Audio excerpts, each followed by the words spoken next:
이 시간 각자의 처소에서 예배드리시는 수정동교회 성도 여러분 안녕하십니까? 예배 전에 잠깐 당부의 말씀을 전하겠습니다. 먼저 주변을 정돈해 주시고 성경책과 찬송가, 헌금을 미리 준비하시어 경건한 마음으로 예배에 참여하시기 바랍니다. 비록 가정에서 드리는 예배지만 지금 있는 곳이 거룩한 예배의 자리임을 잊지 마시고 영과 진리로 예배드리시기 바랍니다. 오늘은 오순절 후 13번째 주일입니다. 이제 수정동교회 주일 예배를 시작하겠습니다. 경건한 마음으로 다 함께 묵상기도 하시겠습니다. 이날은 여호와께서 정하신 것이라 이날에 우리가 즐거워하고 기뻐하리로다. 여호와여 구하옵나니 이제 구원하소서. 여호와여 우리가 구하옵나니 이제 형통하게 하소서. 주는 나의 하나님이시라. 내가 주께 감사하리이다. 주는 나의 하나님이시라. 내가 주를 높이리이다. 아멘. 사랑이 풍성하신 하나님, 지난 한 주간도 연약한 우리를 돌봐주시며 환난 날에 주님의 초막 속에 비밀히 지켜주시고 생명과 건강과 사업과 가정을 능력의 팔로 보호하여 주신 은혜에 감사를 드립니다. 오늘은 주님께서 우리에게 복을 주시려고 거룩하게 구별하신 주일이기에 저희들이 세상의 분주한 일들을 모두 내려놓고 겸손한 마음과 정결한 심령으로 하나님께 예배드립니다. 성령님, 이곳에 오셔서 예배하는 우리의 몸과 마음을 온전히 주장하여 주시고 오직 삼위일체 하나님께만 찬양과 경배와 영광을 돌리게 하여 주옵소서. 예수님의 이름으로 기원하옵나이다. 아멘. 이제 다 함께 찬송가 208장 내 주의 나라와 찬송하겠습니다. 사도신경으로 우리의 신앙을 고백하겠습니다. 나는 전능하신 아버지 하나님 천지의 창조주를 믿습니다. 나는 그의 유일하신 아들 우리 주 예수 그리스도를 믿습니다.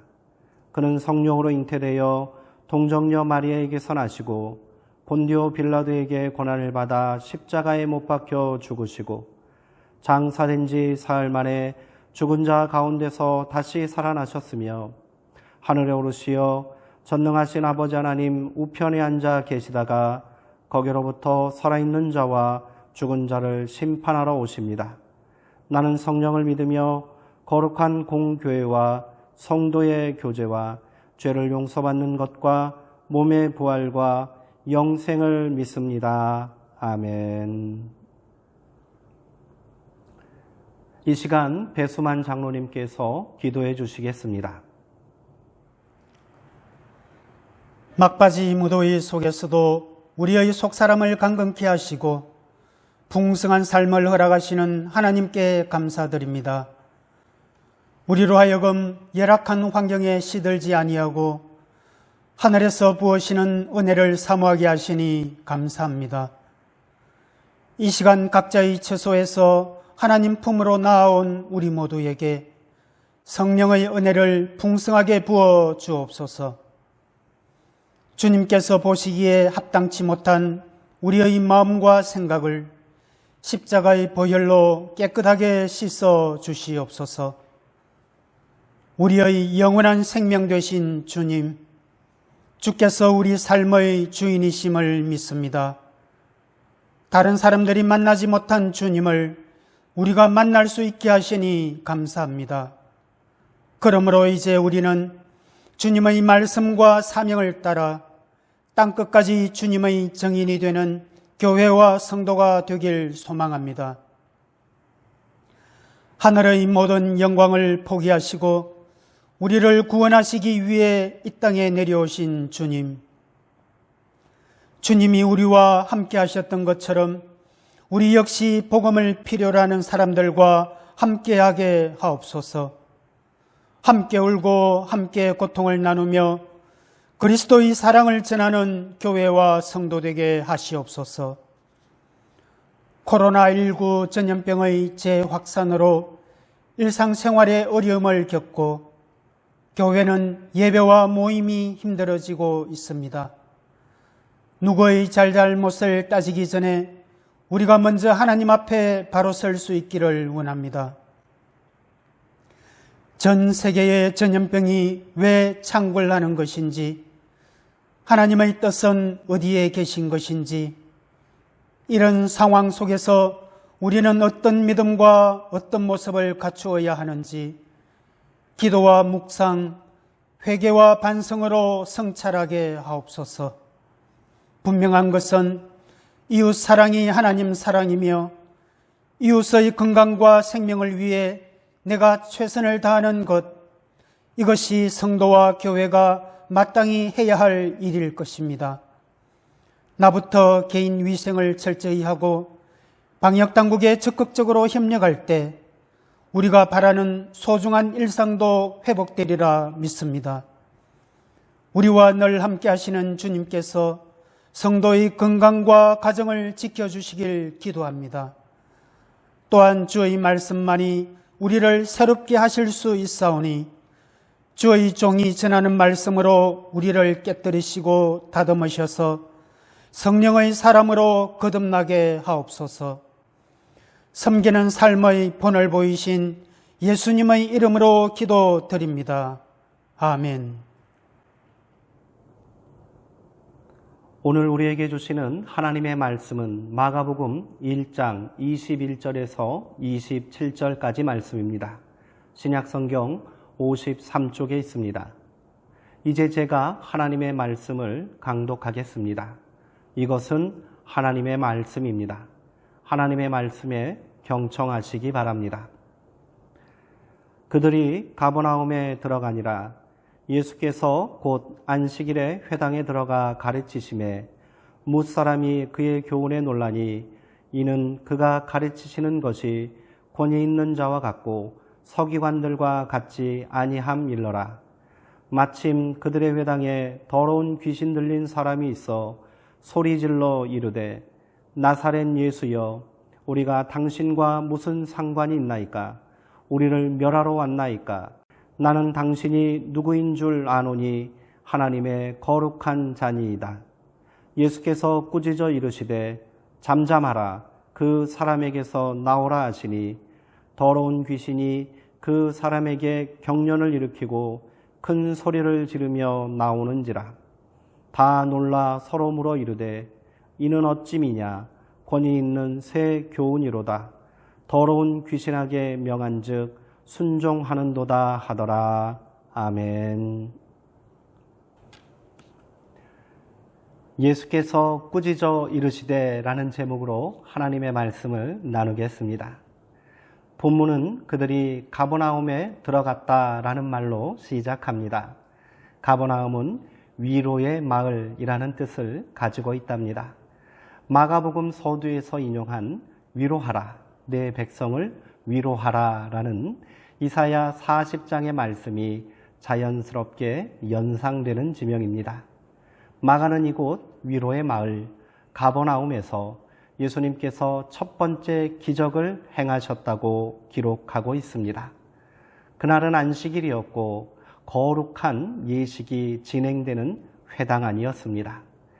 이사야의 예언을 성취할 자로 이 땅에 오신 예수님이시니 그 첫 사역을 위로하시는 일로 시작하셔야 마땅합니다. 그런데 마가는 우리의 예상을 빗나가게 합니다. 예수님은 오히려 그곳에서 꾸짖는 일을 하셨습니다. 여기서 꾸짖다는 말은 원어로 에피티마오라는 말로 공격적이고 모욕적인 의미가 강합니다. 점잖게 타이르는 말이 아닌 것이지요. 왜 예수님은 위로의 마을에서 위로하지 않고 반대로 꾸짖으셨을까요? 거기에는 꾸짖을 수밖에 없는 현실이 있기 때문입니다. 본문은 마가에 기록된 예수님의 첫 번째 기적 이야기이고 안식일이라는 거룩한 날에 회당이라는 거룩한 장소에서 일어난 일입니다. 거기서 예수님은 하나님의 말씀을 사람들에게 가르치고 있던 중이었습니다. 문제는 그곳에 더러운 귀신 들린 사람이 있었다는 사실입니다. 그는 예수님의 말씀에 소리를 지르며 저항합니다. 왜 그곳에 이처럼 불경한 사람이 있었던 것일까요? 사람들은 왜 그를 미리 제지하지 않았던 것일까요? 여기서 더러운 귀신 들린 사람이라는 우리말 성경의 귀신은 원문으로는 푸뉴마로 되어 있습니다. 푸뉴마는 신약 성경에서 성령을 일컫는 말입니다. 예수님께서 세례받으신 후 하늘로부터 비둘기처럼 임한 것도 바로 푸뉴마, 즉 성령입니다. 차이점이 있다면 이 사람에게 임한 푸뉴마는 더러운 것이라는 점입니다. 이를 귀신이라고 번역했기에 마치 이 사람이 귀신 들려 정신이 나간 미치광이로 잘못 오해하고 있는 것입니다. 마가는 의도적으로 더러운 영을 언급하면서 예수님의 거룩한 영과 대비시키고 있습니다. 그렇다면 한 남자를 사로잡고 있는 더러운 영의 실체는 무엇일까요? 마가는 7장 21절에서 23절의 말씀에서 더러운 영을 다음과 같이 설명하고 있습니다. 속에서 곧 사람의 마음에서 나오는 것은 악한 생각, 곧 음란과 도둑질과 살인과 간음과 탐욕과 악독과 속임과 음탕과 질투와 비방과 교만과 우매함이니 이 모든 악한 것이 다 속에서 나와서 사람을 더럽게 하느니라. 이렇게 더러운 귀신, 더러운 영의 실체가 밝혀졌습니다. 그것은 귀신에 빙의된 것이 아니라 도덕적, 윤리적, 영적인 악한 생각들임을 알 수 있습니다. 괴성을 지르며 예수님이 선포하신 하나님 나라 복음을 거부하고 있는 한 남자에게 이처럼 많은 더러운 영들이 자리 잡고 있었던 것입니다. 사실 이러한 것들에서 자유로울 사람이 어디 있겠습니까? 어느 것 하나 빠져나갈 구멍이 없습니다. 이 또한 우리 안에 있는 것들이기에 변명할 수 없습니다. 이처럼 더러운 영에 사로잡힌 사람이 다름 아닌 나 자신일 수도 있다는 고백이 있어야 합니다. 그래야 오늘 본문의 말씀이 우리의 영을 다시 거룩하게 변화시킬 수 있습니다. 시간도 거룩하고 장소도 거룩하고 말씀도 거룩한데 사람은 거룩하지 않습니다. 이것이 복음의 첫 사역을 시작하는 예수님이 직면하신 당시의 현실이었습니다. 본문 21절에 그들이 가버나움에 들어가니라 라는 말은 그 시제가 불분명합니다. 그러나 헬라어 원문은 분명하게 현재형으로 기록하고 있습니다. 마가가 복음서를 기록할 당시는 이 사건이 일어난 지 40년 정도가 지난 후인데 마가는 마치 이 사건을 현재의 사건으로 전하고 있습니다. 여기에는 분명한 마가의 의도가 담겨 있을 것입니다. 거룩한 안식일, 거룩한 회당, 거룩한 말씀이지만 여전히 사람은 거룩하지 않다는 질책 아니겠습니까? 이 사실은 오늘도 현재형입니다. 오늘 우리의 모습이요, 교회의 모습인 것이지요. 이 더러운 영에 사로잡힌 사람이 예수님을 알아보고 소리 지르고 있습니다. 나사렛 예수여, 우리가 당신과 무슨 상관이 있나이까? 우리를 멸하러 왔나이까? 나는 당신이 누구인 줄 아노니 하나님의 거룩한 자니이다. 먼저 우리가 예수님을 대항합니다. 그것들은 주님을 나사렛 예수라고 부르고 있습니다. 나사렛은 당시 사람들에게 가난하고 무식한 사람들이 모여 사는 불순한 동네로 인식되었습니다. 요한복음 1장 45절 이하에 보면 제자 빌립으로부터 예수님을 소개받은 나다나엘이 나사렛에서 무슨 선한 것이 날 수 있느냐고 말하는 대목이 나옵니다. 이처럼 나사렛 예수라는 호칭은 경멸의 표현입니다. 한 남자를 사로잡고 있던 더러운 영들은 우리가 당신과 무슨 상관이 있느냐고 대항합니다. 이는 위협입니다. 하나가 아니라 여럿이라고 자신의 세력을 과시하는 것입니다. 마치 불량배들이 패거리를 만들고 당신이 상관한 일 아니니 끼어들지 말라고 위협하는 꼴입니다. 개인이 집단으로 변한 것입니다. 사람이 자신의 힘을 과시하고 싶어 할 때 우리를 들먹입니다. 나만 그런 것이 아니라 다른 사람들도 그렇게 생각하고 행동한다. 억지를 부리고 집단을 들먹이며 세력을 자랑합니다. 이를 통해 자신의 행동을 정당화하고 거짓을 감추려 합니다. 이것이 이 사람을 사로잡고 있는 더러운 영의 실체입니다. 예수님을 신성모독의 죄목으로 죽여야 한다고 말할 때 대제사장은 결코 하나님의 뜻을 묻지 않았습니다. 여론몰이를 통해 기만적인 우리의 힘을 과시하려 했습니다. 마가복음 16장 64절은 이를 똑똑히 고발하고 있습니다. 그 신성모독하는 말을 너희가 들었도다. 너희는 어떻게 생각하느냐? 이렇게 묻는 대제사장의 선동에 무리들은 다 예수를 사형에 해당할 자로 정죄하였습니다. 대제사장은 하나님의 생각에는 관심이 없습니다. 너희는 어떻게 생각하느냐라며 집단을 선동하였습니다. 교회도 힘이 커져야 하고 세력을 키워야 한다고 주장하는 자들이 있습니다. 그러기 위해서는 정치도 해야 하고 돈도 필요하다고 선동합니다. 그들이 만든 해악을 오늘 우리는 똑똑히 목격하고 있습니다. 백사람의 의견을 묻는 것이 신앙이 아닙니다. 한 분 하나님의 뜻을 묻는 데서 신앙은 출발하는 것입니다. 본문 24절에서 우리가 주목할 부분이 또 하나 있습니다. 한 문장 안에서 우리가 나로 바뀐다는 사실입니다. 더러운 영에 사로잡힌 사람은 나는 당신이 누구인 줄 아노니 하나님의 거룩한 자니이다 말하고 있습니다. 앞에서는 우리를 들먹이며 힘자랑하던 자가 전혀 미동도 없는 예수님을 대하고는 갑자기 하나님의 거룩함을 인정하고 고백하는 것처럼 자신을 위장하고 있는 것이지요. 본문은 우리 안에 있는 신앙의 위선과 거짓을 적나라하게 폭로하고 있습니다.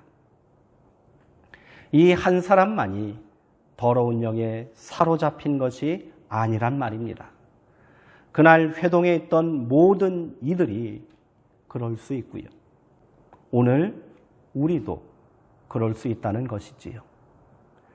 이것을 모르고서는 이 본문은 그 어떤 깨달음도 주지 못합니다.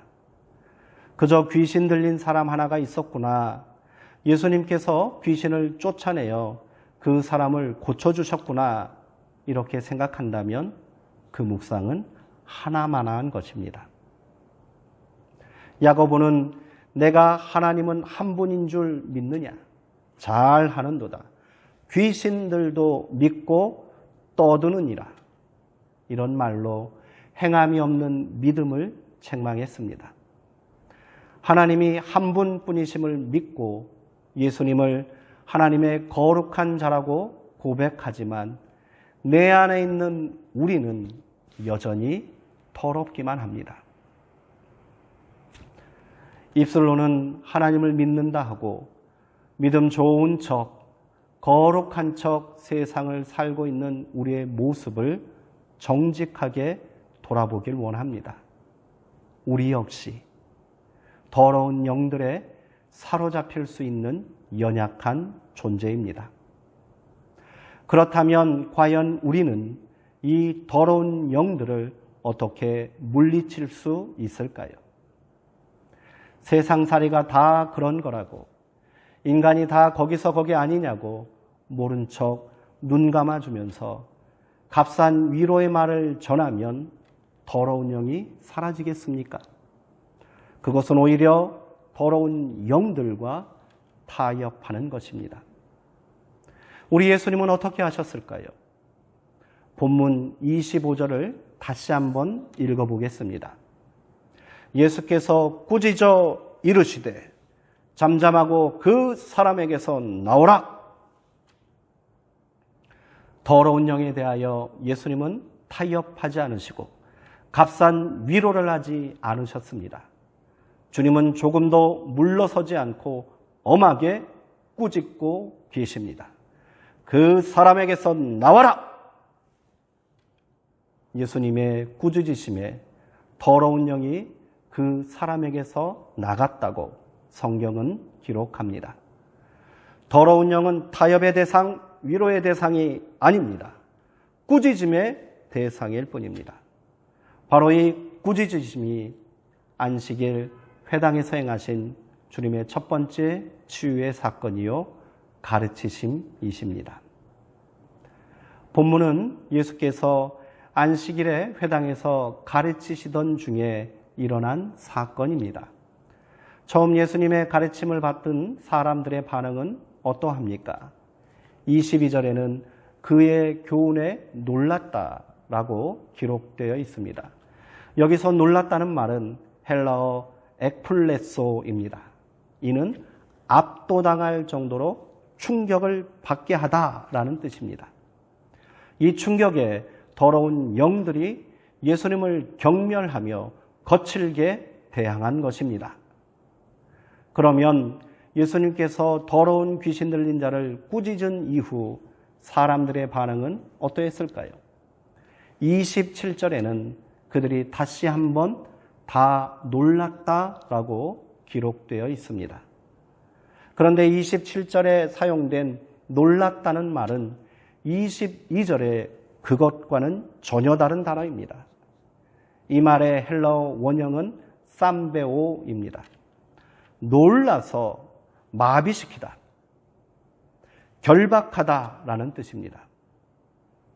잠잠하라는 꾸짖으심에 깜짝 놀란 더러운 귀신은 그 세력이 결박되어 남자에게서 나오게 되었고 그 자리에 있던 사람들은 예수님에게 압도당해 이는 권위 있는 새 교훈이다라고 고백하게 된 것입니다. 예수님은 나사렛 예수여, 우리가 당신과 무슨 상관이 있나이까? 우리를 멸하러 왔나이까? 나는 당신이 누군 줄 아노니 하나님의 거룩한 자니이다. 이렇게 말하는 더러운 영을 향해 잠잠하라! 꾸짖으셨습니다. 이는 속으로는 음흉한 우리라는 집단적 세력에 의존하면서도 겉으로는 예수님을 하나님의 거룩한 자로 믿는다고 말하는 그 표리부동의 입 닥치라는 꾸짖음입니다. 섬뜩하기만 합니다. 남들이 다 그렇게 하는데 세상을 살아가려면 이 정도는 묵인하고 타협하며 살아도 되는 것 아니냐고. 그래서 나는 주의를 거룩하게 지키고 신앙생활하고 있으니 문제될 것 없다라고 천연덕스럽게 말하는 우리의 입술이 두렵기만 합니다. 회당에 있던 사람들은 이 광경을 보고 다시 한번 놀라게 된 이유는 그들 안에도 숨겨져 있는 더러운 영들이 발각되고 이를 꾸짖는 예수님의 말씀에 말문이 막힌 놀람인 것입니다. 그 놀람으로 더러운 영에서 해방되자 그들은 비로소 권위 있는 새 교훈이로다 이렇게 고백했습니다. 사람들은 예수님께서 귀신을 쫓아내신 사건을 두고 권위 있다 말하지 않습니다. 분명 이것은 사건인데 그들은 이를 새 교훈이라고 고백합니다. 서기관들과 같은 거짓 교사들이 짓거리는 그렇고 그런 교훈이 아니란 거지요. 오직 거룩한 성령님과 함께 하시는 예수님의 입을 통해 나온 말씀이기에 권위 있는 새 교훈인 줄 믿습니다. 사람들은 예수님의 꾸짖음을 말씀으로 새 교훈으로 받았습니다. 오늘 이 시간 우리 가운데도 이러한 고백과 변화의 역사가 일어나길 소망합니다. 예수님의 꾸짖음의 말씀이 선포되자 더러운 귀신에 사로잡혀 있던 사람은 경련을 일으켰습니다. 경련은 엄청난 고통입니다. 자기 안에 가득 차 있던 더러운 영들이 빠져나가기 위해서는 이 고통을 감내해야 합니다. 더러운 영들과 결별하는 것은 이처럼 힘들고 아픈 것입니다. 그러나 오늘 우리는 이 고통을 기꺼이 감수해야 합니다. 말씀은 이처럼 꿀송이처럼 달기도 하지만 우리의 혼과 영과 관절과 골수를 찔러 쪼개기까지 하는 좌우의 날섬검처럼 아프기도 한 것입니다. 교회발 코로나 확산 소식이 전해질 때마다 사람들의 비난과 경멸이 쏟아지고 있습니다. 그런데도 일부 교회와 목사들은 영적 권위와 거룩함을 앞세워 세상과 맞서려 하고 있습니다. 교회를 향한 세상의 비난이 어쩌면 예수님께서 우리를 향해 던지시는 엄한 꾸지람은 아닐까요? 우리 교회는 다르다고 모른 척해서는 안 됩니다. 귀신 들린 자 한 사람을 향한 꾸짖음이 그곳에 있던 모든 이들을 놀라게 한 권위 있는 새 교훈이 되었듯이 오늘 우리도 그래야 합니다. 아프지만 꾸짖음을 달게 받아야 합니다. 고통스럽지만 내 안에도 자리 잡고 있는 더러운 영들과 결별해야 합니다. 그렇게 우리가 더러운 영의 결박에서 벗어나 거룩한 영으로 새롭게 되기를 소망합니다. 그래야 우리가 비로소 세상을 향해 위로를 전하고 소망을 나누는 하나님의 자녀가 될 줄 믿습니다. 기도하시겠습니다. 하나님, 더러운 귀신 들린 사람이 바로 나 자신이었음을 깨닫습니다. 예수님의 엄한 꾸짖으심이 바로 나를 치유하시는 생명의 말씀인 줄 믿습니다. 내 안에 있는 더러운 영들을 결박하신 주님의 권위 있는 새 교훈에 굴복하게 하시어 우리가 세상의 위로가 되게 하시고 다시 소망이 되게 하옵소서. 우리로 말씀 앞에 경련을 일으키게 하시어 아프고 고통스럽지만 거룩한 영으로 거듭난 성도의 삶을 살게 하옵소서. 우리의 위로가 되시는 예수님의 이름으로 기도합니다. 아멘. 결단의 찬송 422장 거룩하게 하소서 찬양하시는 중에 준비하신 헌금을 하나님께 봉헌하겠습니다.